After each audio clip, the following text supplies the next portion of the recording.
Helena Grace Bennett had never stepped beyond the borders of Maple Hollow, a sleepy town wrapped in hills and stories. The town was the kind of place where every face was familiar, where the grocer remembered your birthday, and where the church bell rang not just for service but also to signal the passing seasons. For Helena, life had always been measured in simple joys. Freshly baked bread cooling on the windowsill, the smell of lavender from her mother's garden, and the rhythm of her father's footsteps as he returned from the fields each evening. She was gentle, thoughtful, and quietly ambitious. She dreamed not of riches but of meaning, of becoming a writer, of painting skies no one else saw, of one day seeing the world that lay far beyond the hills that fenced her tiny universe. But dreams were like fragile glass when pressed against the weight of reality. That reality came in the form of letters, dozens of them, folded and marked with red ink. They came from banks, from lawyers, from people her father had once called friends.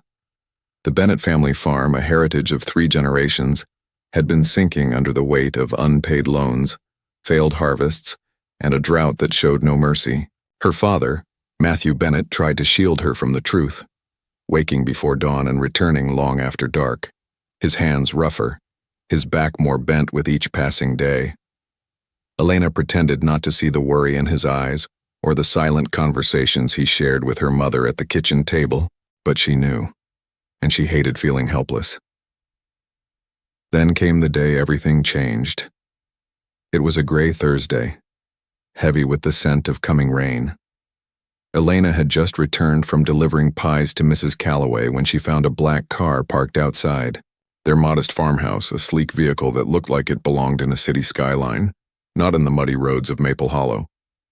A man stepped out, tall, dressed in a charcoal suit that barely moved with the wind. His face was unreadable, his manner formal. He introduced himself as Mr. Dorian Vance, legal advisor to someone she had never heard of, Adrian Blackwell. The name meant nothing to Helena, but her father paled when he heard it. Mr. Vance wasted no time in presenting his proposal.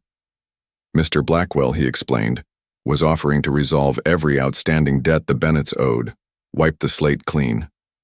The farm would be saved, the house untouched, the creditors gone.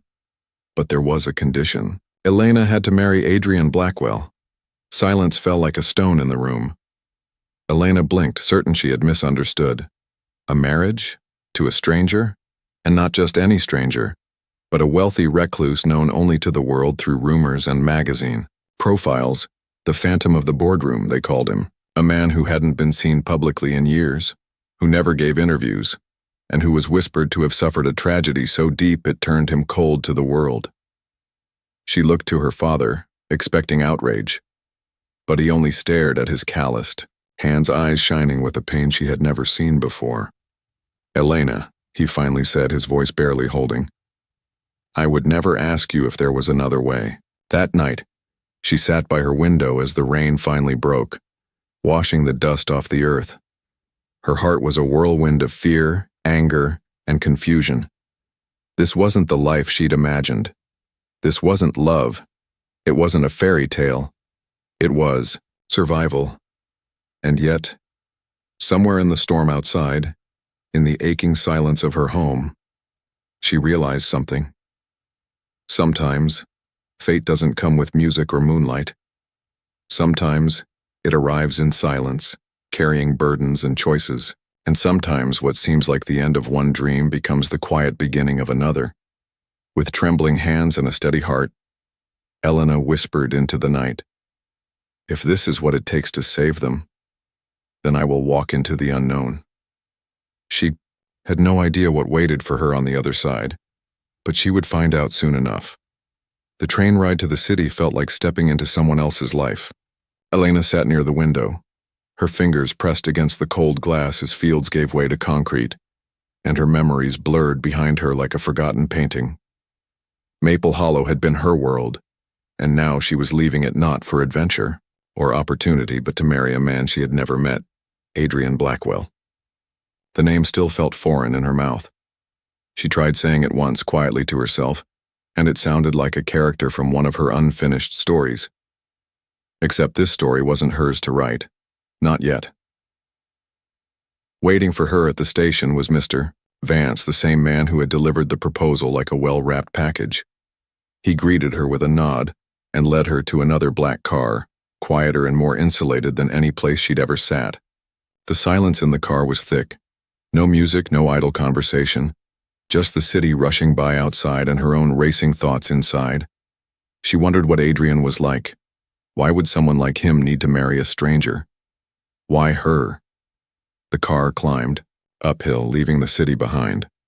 They passed long stretches of forest and winding roads that led into mist-covered hills. At the top, hidden behind wrought iron gates and towering pines, stood a mansion carved into the edge of the cliffs. It didn't look like a home. It looked like a fortress. A place built to keep the world out. As she stepped out, a gust of wind tugged at her coat, and for a moment she felt small against the vastness of it all. Mr. Vance guided her inside. The walls were lined with art, but none of it warm. Everything was steel, glass, dark wood, sharp lines, and hushed hallways. She felt like a guest in a museum, not a bride-to-be. Adrian Blackwell didn't greet her at the door. In fact, it took nearly an hour before she finally saw him, standing alone in a study at the far end of the east wing. He didn't look up when she entered. He was staring out a tall window, one hand in his pocket, the other holding a thick book. He didn't seem to be reading.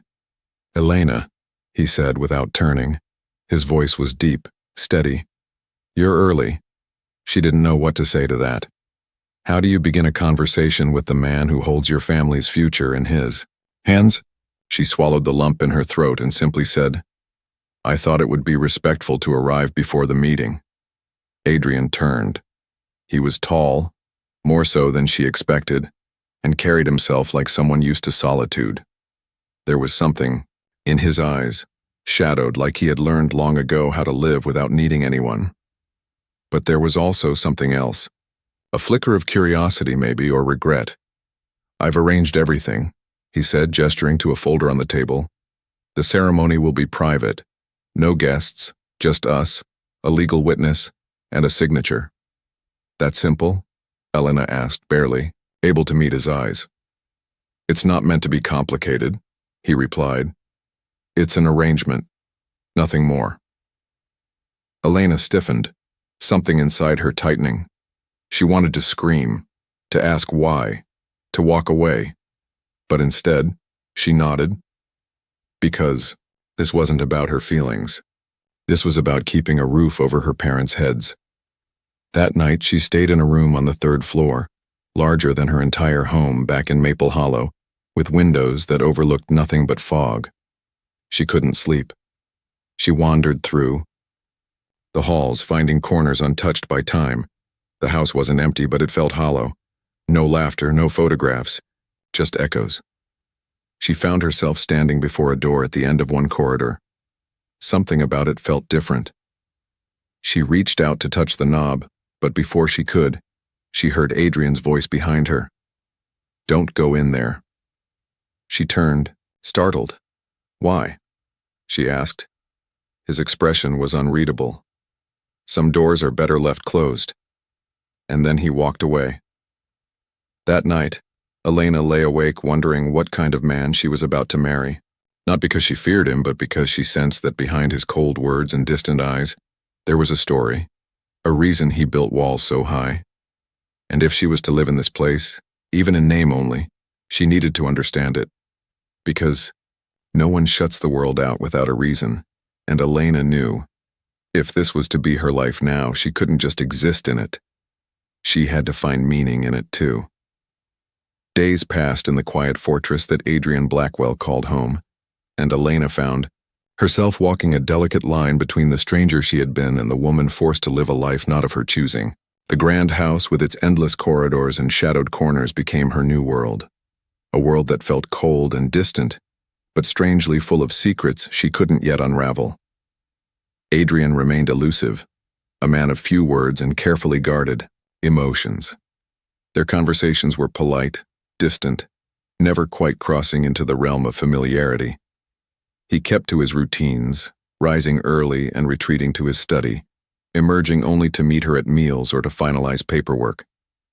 The marriage contract was a simple arrangement, but Elena sensed the layers beneath the surface, things left unspoken in the silence between them. One afternoon, driven by a restless curiosity she could no longer contain, Elena wandered into the expansive library. Shelves reached from floor to ceiling, packed with books on history, science, art, and even poetry. The scent of aged paper and leather filled the air, a stark contrast to the sterile feel of the rest of the house. She ran, her fingers along the spines, feeling a strange connection to the knowledge held within. A creak behind her made her turn. Adrian stood by the doorway, watching her with an unreadable expression. "I didn't hear you come in," she said, a little embarrassed. He stepped forward, holding a small, worn book in his hand. "This was my mother's favorite," he said quietly, handing it to her. Elena took the book, feeling the weight of it in her hands. The pages were yellowed, the cover soft from years of use. She looked up to find something softer in Adrian's gaze than before. "Your mother?" she asked. He nodded. "She passed away when I was very young. I never really got to know her, but this book was all I had left." For a moment, the walls between them seemed to lower just a little. Elena felt the first stirrings of empathy for the man who had been labeled a recluse, a genius and a mystery to the world. She realized that behind his stoic exterior was someone carrying his own kind of pain. Days turned into weeks. The initial tension between them began to soften, replaced by small moments of connection, a shared meal, a conversation about a book, the quiet understanding in a glance. Elena's gentle spirit touched something dormant in Adrian, and though neither of them said it aloud, the marriage that had begun as a transaction started to become something more. One evening, as the sun dipped below the mountains, casting a warm glow over the estate, Adrian invited Elena to join him by the lake. The air was crisp and carried the scent of pine and earth. They sat side by side on a worn bench, the silence between them no longer uncomfortable but peaceful. "Elena," Adrian began, his voice low, "I know this isn't what either of us wanted, but I'm beginning to believe that maybe there's a reason we were brought together." She turned to him, her heart pounding. "Do you think we can find something real in all this?" He smiled, a small, genuine smile that lit his eyes. "I want to try." In that moment, Elena understood that life's unexpected paths could lead to healing and hope. The innocence she had carried into the marriage was no longer a vulnerability, but a strength. And the man who had once seemed so unreachable was slowly becoming someone she might one day call more than just husband.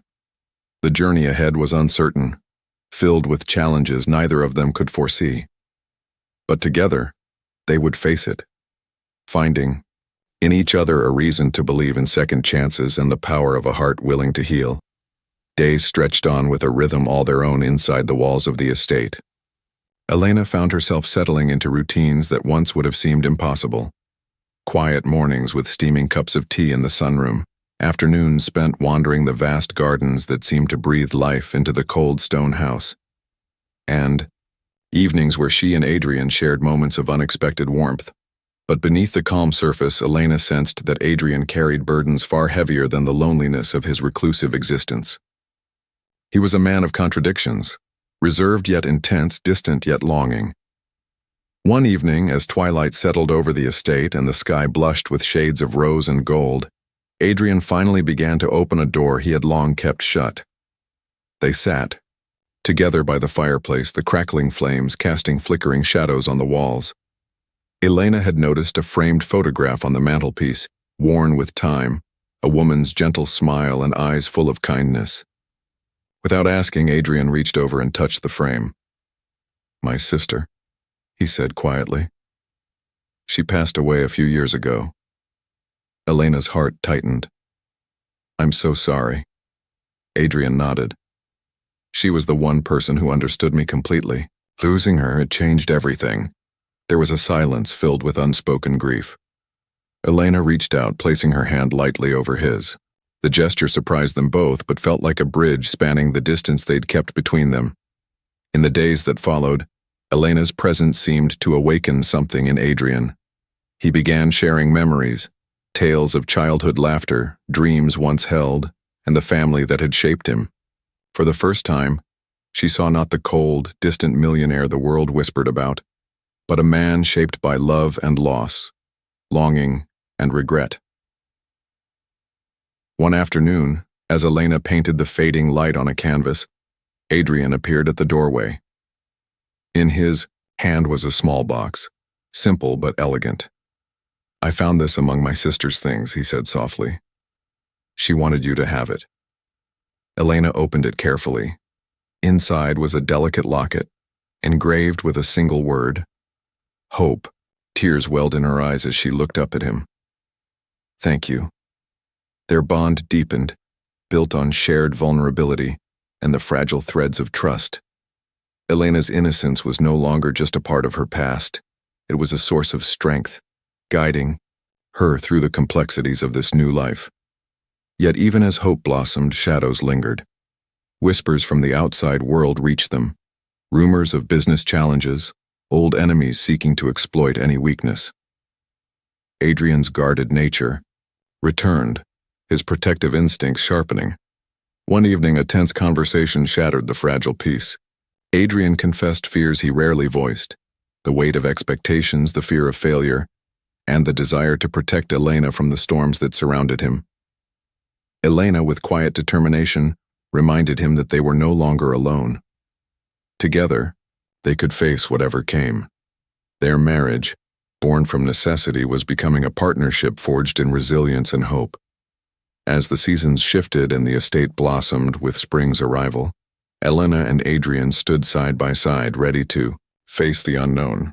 Their story was no longer just about survival.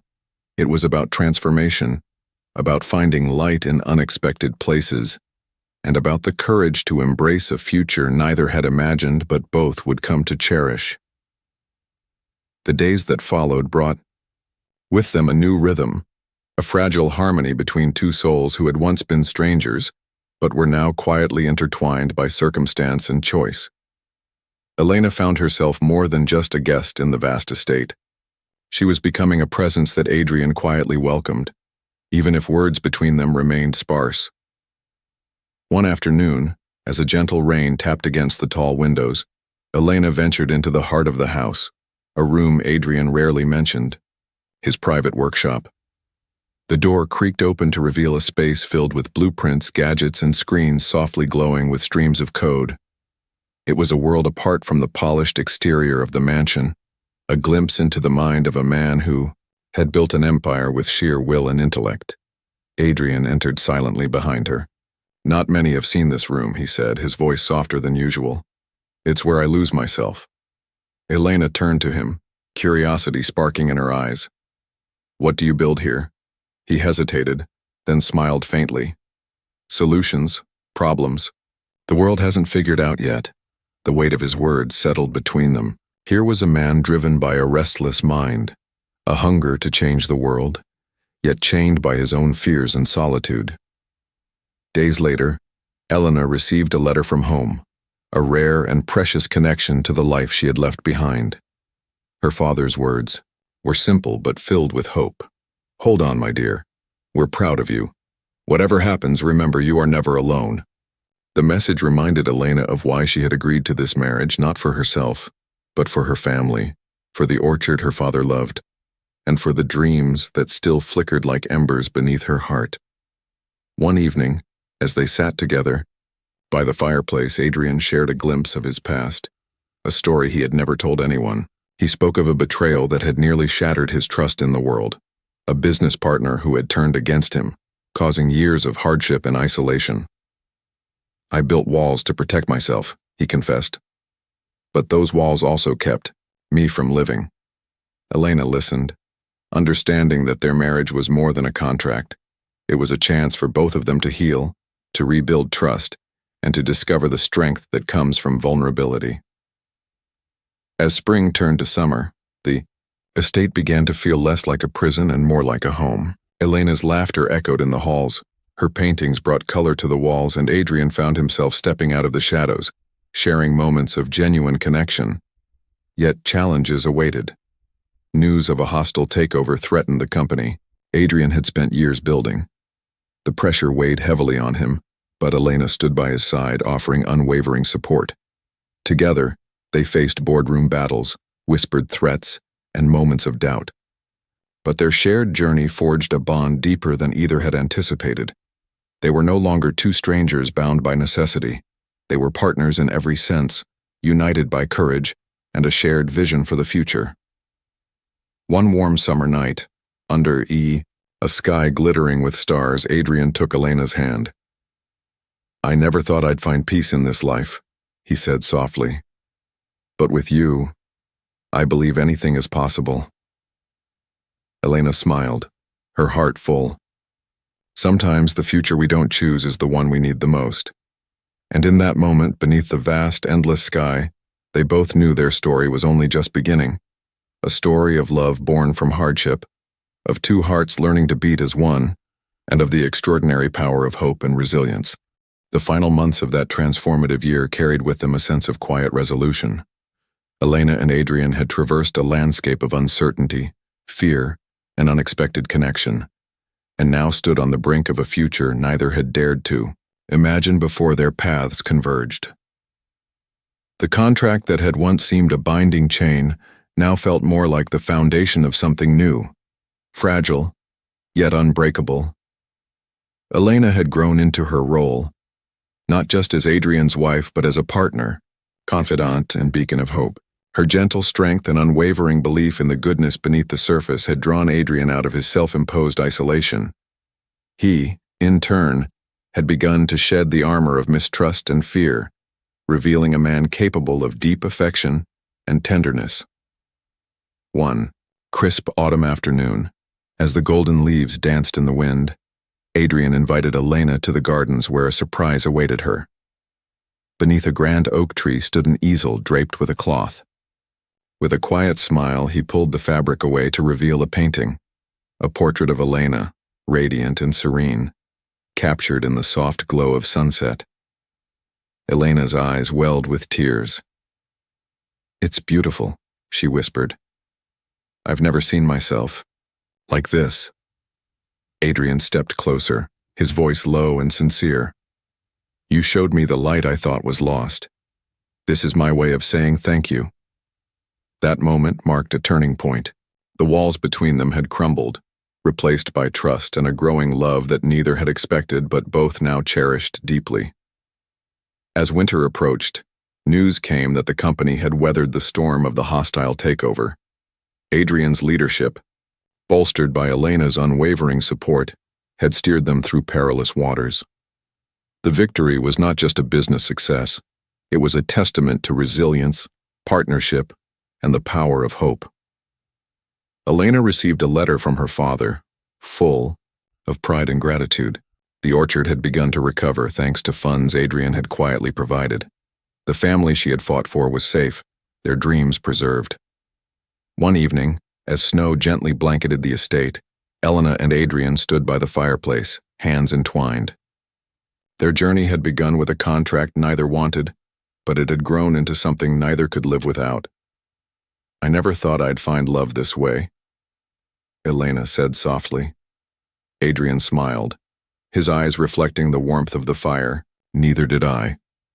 But sometimes life's unexpected paths lead us exactly where we need to be."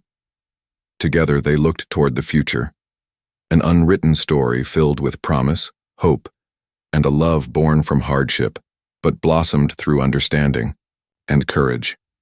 Their marriage, once a mere necessity, had become a sanctuary, a place where two wounded souls found healing, where innocence met strength, and where the extraordinary power of connection transformed their lives forever. And so, beneath the quiet stars of a winter night, Elena and Adrian embraced the life they had forged, a life neither had chosen, but one they would come to cherish beyond measure.